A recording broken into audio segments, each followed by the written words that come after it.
تو ان کا استقبال اللہ رب العزت کروائیں گے۔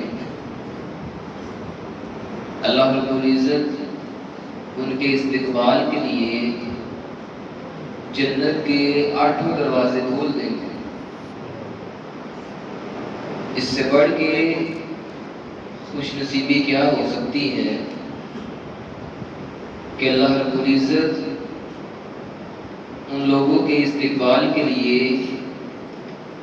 جنت کے 8 دروازے ہی کھول دیں۔ اس امت کے جو سب سے اعلیٰ ایمان ہیں جناب ابو بکر صدیق، ان کے سامنے جب جنت کے دروازوں کا ذکر کیا گیا تو جناب ابو بکر صدیق رضی اللہ تعالیٰ عنہ عرض کرنے لگے، هل يدعى احد من تلك الابواب كلها، اے اللہ کے رسول داخل تو ہر بندے نے ایک ہی دروازے سے ہونا ہے، لیکن کیا کوئی ایسا بھی خوش نصیب بندہ ہوگا کہ جب وہ جنت کے دروازے کے پاس پہنچے گا تو اللہ رب العزت اس کے استقبال کے لیے اپنی جنت کے 8 دروازے ہی کھلوا دیں گے۔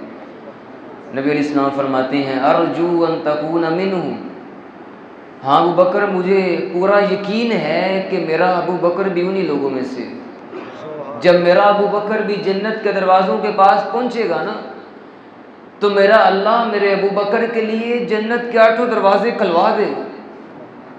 لوگ جو مرضی کہتے ہیں، لیکن یہ شان جناب ابو بکر صدیق رضی اللہ تعالیٰ عنہ کی ہے، یہ مقام ان کا ہے۔ آج ہم بھی یہ شان اور مقام حاصل کر سکتے ہیں۔ کئی اعمال ہمیں بھی ایسے بتائے گئے ہیں کہ اگر ہم بھی وہ اعمال کر لیں گے تو قیامت والے دن یہ اعزاز ہمیں بھی مل جائے گا کہ ہمارے استقبال کے لیے بھی جنت کے 8 دروازے کھلوا دیے جائیں گے۔ اعمال تو کئی ایک ہیں، میں صرف ایک عمل بیان کرتا ہوں۔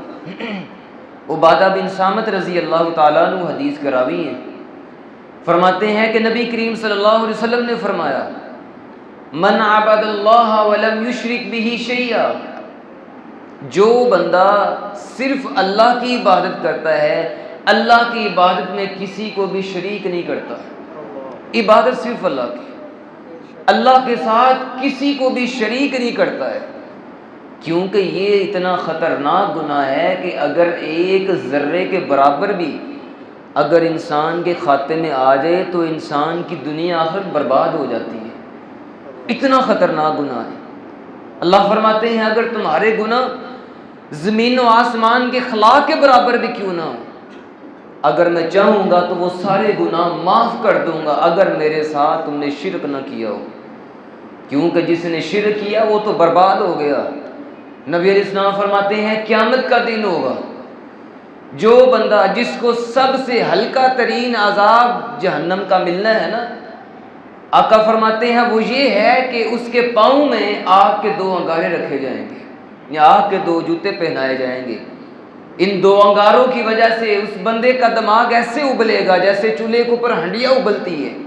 نبی علیہ السلام فرماتے ہیں اس بندے کو اللہ تعالیٰ فرمائیں گے اے میرے بندے اب بتا، ہاں اگر تجھے پوری دنیا کا مالک بنا دیا جائے، پوری دنیا اور دنیا میں جو کچھ بھی ہے، جتنے خزانے ہیں، جتنی اشیاء ہیں، ہر چیز کا تجھے مالک بنا دیا جائے، اب بتا کیا اس عذاب سے بچنے کے لیے سارا کچھ میری راہ میں صدقہ کرنے کے لیے تیار ہے؟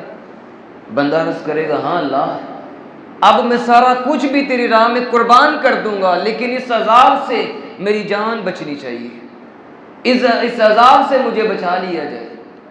اللہ رب العزت فرمائیں گے میرے بندے اب تو پوری دنیا میری راہ میں قربان کرنے کے لیے تیار ہو گیا ہے، لیکن دنیا میں تو میں نے تجھ سے اتنا بڑا مطالبہ نہیں تھا کیا، دنیا میں تو میں نے تجھ سے چھوٹا سا مطالبہ کیا تھا کہ اب میرے بندے صرف میری عبادت کرنا، میری عبادت میں کسی کو بھی شریک نہ کرنا، دنیا میں صرف اتنا سا مطالبہ تھا، لیکن دنیا میں میرے ساتھ اوروں کو شریک کرتا رہا، اوروں کو برابر کرتا رہا۔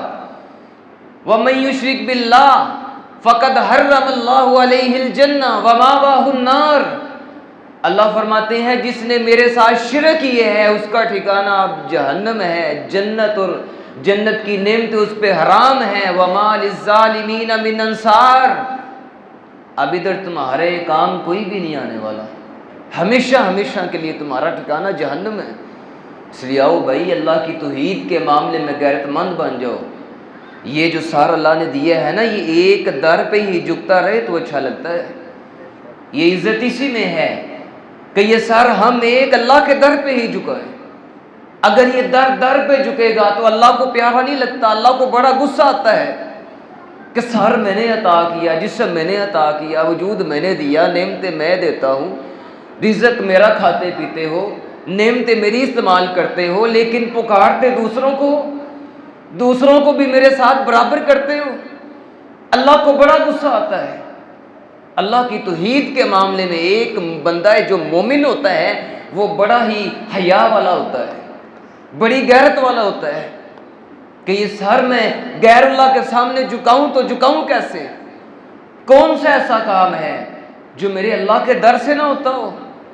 ہر کام میرے اللہ کے در سے ہو سکتا ہے، ہوتا ہے، ہر دعا اللہ پوری کرتا ہے، میں کیوں جاؤں کسی اور کے در پہ؟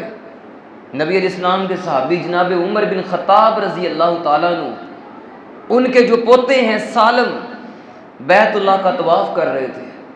وقت کا بادشاہ ہشام بن عبد الملک بن مروان وہ بھی مکہ پاک میں داخل ہو گیا، دیکھا کہ لوگ بیت اللہ کا طواف کر رہے ہیں۔ اچانک نظر پڑی سالم پہ، جناب عمر بن خطاب رضی اللہ تعالیٰ عنہ کے پوتے پہ نظر پڑی، رک گیا، ٹھہر گیا، آتا ہے سالم کے پاس، بیٹا سالم مجھ سے کچھ مانگ ہی لو، آؤ میں تمہیں ایک آپشن دیتا ہوں کہ تم مجھ سے کچھ مانگو، تمہاری جو غربتیں ہیں وہ دور ہو جائیں گی۔ سالم کہنے لگے انکل یہ تو بتاؤ یہ گھر کس کا ہے؟ کہنے لگا اللہ کا گھر ہے، یہ بیت اللہ ہے، اللہ کا گھر۔ فرمانے لگے انکل انی استحی من اللہ ان اسأل غیرہ فی بیتی، انکل پھر مجھے شرم آتی ہے کہ اللہ کے گھر میں کھڑے ہو کے آپ سے مانگوں۔ انکل آپ کیا بات کر رہے ہیں کہ اللہ کے گھر میں کھڑا ہو کے میں آپ سے مانگوں؟ کہا ٹھیک ہے آپ نہ مانگو، کچھ باہر چلا گیا، انتظار کرتا رہا، اب سالم باہر آتے ہیں، اب باہر آتے ہیں، جب باہر آئے نا تو بھاگتا ہوا پھر پاس آ گیا، اے بیٹا سالم آپ تو بیت اللہ سے باہر آ گئے ہو، آپ بھی کچھ مانگ لو، آپ کی غربتیں بڑی مشہور ہیں، غربتیں دور ہو جائیں گی۔ فرمانے لگے من حوائج الدنیا من حوائج الاخرہ، انکل مجھے یہ بتائیں مانگو تو مانگو کیا؟ آپ مجھے دنیا دیں گے یا آخرت دیں گے؟ کہنے لگا میں تو دنیا کا بادشاہ ہوں، دنیا ہی دے سکتا ہوں، دنیا کا سوال کر لو، دنیا کی کوئی چیز مانگ لو۔ فرمانے لگے انکل دنیا کا سوال تو میں نے کبھی اس سے بھی نہیں کیا ہے جو اس دنیا کا اصل مالک ہے، آپ سے کیسے کروں؟ دنیا تو کبھی اس سے بھی نہیں مانگی جو اس دنیا کا اصل مالک ہے، حقیقی مالک ہے، انکل آپ سے کیسے مانگ لوں؟ یہ صحابہ کرام نے اپنے بچوں کی تربیت کی ہوئی تھی، بیٹا اللہ کی توحید کے معاملے میں ایک بندہ مومن اتنا غیرت والا ہوتا ہے، من عبد اللہ ولم یشرک بہ شیئا، فرمایا جو اللہ کی عبادت کرے، اللہ کی عبادت میں کسی کو بھی شریک نہ کرے۔ دوسرا کام واقام الصلاۃ، جو نماز پڑھتا ہے، نماز قائم کرتا ہے، کیا صرف رمضان میں؟ نہیں، ساری زندگی۔ نماز تو بھائی جہاد کے میدان میں بھی معاف نہیں ہے۔ ہم سمجھتے ہیں کہ رمضان آیا ہے آج و مسجد میں نماز پڑھنے لگ جاتے ہیں، رمضان جاتا ہے تو نمازی بھی چلے جاتے ہیں۔ نہیں، نماز ساری زندگی فرض رہے گی، رمضان میں بھی فرض ہے، غیر رمضان میں بھی فرض ہی رہے گی۔ لیکن ادھر المیہ یہ ہے کہ ہم تو آخری جو دن ہیں عبادت والے دن تھے، اللہ کو منانے والے دن تھے، اللہ کو راضی کرنے والے دن تھے، ہم تو مسجدوں سے دور ہو گئے ہیں۔ ہم نے سمجھ لیا شیطان کا ایسا حملہ ہے، ایسا غلبہ ہے کہ ہم نے سمجھ لیا کہ شاید یہ جو دن ہے یہ کھانے پینے والے دن ہے، انجوائے والے دن ہے، یہ کھیلنے والے دن ہے، یہ شاپنگ والے دن ہے۔ نہیں، یہ اللہ کو راضی کرنے والے دن ہیں۔ پکے نمازی بن جاؤ، رمضان میں بھی نماز فرض ہے، غیر رمضان میں بھی فرض ہی رہے گی۔ وَأَقَامَ الصَّلَاةَ، فرمایا اللہ کی عبادت کرتا ہے، اللہ کی عبادت میں کسی کو شریک نہیں کرتا، اور ساتھ نماز قائم کرتا ہے۔ قائم کا مطلب یہ ہے کہ نماز پڑھتا ہے، نماز چھوڑتا نہیں ہے۔ یہ نہیں کہ ایک پڑھ لی ہے، دو چھوڑ دی ہیں، چار پڑھ لی تو ایک چھوڑ دی، جو دل چاہا پڑھ لی، باقی چھوڑ دی طرح کر دی نہیں، 5 نمازیں فرض ہے، پابندی کے ساتھ ادا کرتا ہے۔ تیسرا کام وآت الزکاۃ، زکوٰۃ ادا کرتا ہے۔ اور چوتھا کام وسمع وأطاع، جو حدیث سن لیتا ہے اس پہ عمل کرتا ہے۔ قرآن آ گیا، حدیث آ گئی، فوراً سے پہلے عمل ہے۔ یہ نہیں کہتا میری عقل نہیں مانتی، حدیث تو ٹھیک ہے لیکن مولوی صاحب کیا کروں، میری عقل نہیں مانتی، حدیث ٹھیک ہے میرے امام کے خلاف ہے، میرے مولوی صاحب کے خلاف ہے، میرے مسلک کے خلاف، میرے مذہب کے خلاف، وسمع وأطاع، ایسے نہیں کرتا۔ حدیث کا ادب یہ ہے، قرآن کا ادب یہ ہے۔ باقی سب کی باتیں بعد میں ہیں، حدیث آ گئی، قرآن آ گیا، فوراً سے پہلے عمل ہے۔ یہ نہیں کہ میرے بڑے ایسے کرتے آ رہے ہیں، میں تو وہی کروں گا جو میرے بڑوں نے کیے ہیں، جو میرے بڑوں کا عمل ہے، میں نے تو وہ ویسے ہی کرنا ہے۔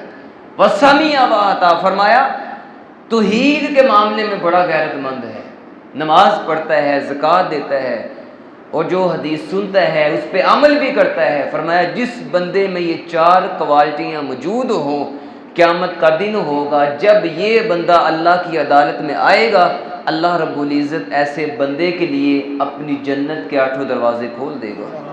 اللہ رب العزت صحیح معنوں میں مجھے اور آپ کو عمل کی توفیق عطا فرمائے۔ وَقُولُوا قَوْلِي هَٰذَا أَسْتَغْفِرُ اللَّهَ لِي وَلَكُمْ سَائِرِ الْمُسْلِمِينَ۔